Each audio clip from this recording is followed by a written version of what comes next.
বিসমিল্লাহির রহমানির রহিম। May June মাসে আপনারা কি কি সবজি চাষ করতে পারেন? মোটামুটি হলো আপনার যে সবজিগুলি চাষ হয় এর সব কিছু সবজি মোটামুটি একটা বাজার চলে গেছে। অর্থাৎ যারা ওই যে জানুয়ারি ফেব্রুয়ারিতে বীজ রোপণ করছে ওদেরকে এগুলি মোটামুটি শেষের দিকে। তাই এখন আবার যারা বাণিজ্যিকভাবে চাষ করতে চান তারা এই সময় কি কি সবজি চাষ করতে পারবেন মে জুন মাসে। আর এই মে জুন মাসে যে বীজ বপন করবেন এটা গিয়ে আপনার দেখা যাবে যদি মে মাসে বীজ বপন করেন তাহলে জুন মাসে শেষের দিকে, জুলাই মাসের শুরুর দিকে, আর যদি জুন মাসে বপন করেন তাহলে জুলাই মাসের শেষের দিকে গিয়ে আপনি ফলন পাবেন। আর তখন বর্ষায় মোটামুটি সব গাছ নষ্ট হয়ে যাবে, তখন বাজারের সবজির দাম থাকবে অনেক বেশি। এই জন্য বুঝে শুনে চাষ করা উত্তম। আর মে জুন মাসে কী কী সবজি চাষ করা যায়, যেমন ধরেন আপনি এখন চাষ করতে পারবেন ঝিঙ্গা,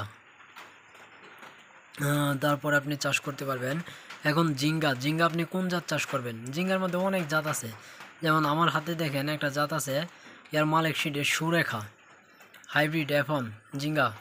তারপরে আপনি এটা চাষ করতে পারেন লাল তীরের হিরো।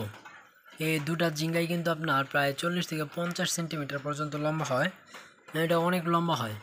তারপরে আছে আপনার ধরেন এসিআইয়ের আছে, বিএনআর আছে, এগুলি অনেক ভালো ভালো কোম্পানি আছে, ওইগুলো আপনি যে কোনোটা ব্যবহার করতে পারেন। আমার কিন্তু কোম্পানি নিয়ে আলোচনা করার বিষয় না, বিষয় হলো আপনি মে জুন মাসে কি চাষ করতে পারবেন। তারপরে মে জুন মাসে আপনি চাষ করতে পারেন চিচিঙ্গা, আমার হাতে আছে ওই আশা মালিক সিডেরই।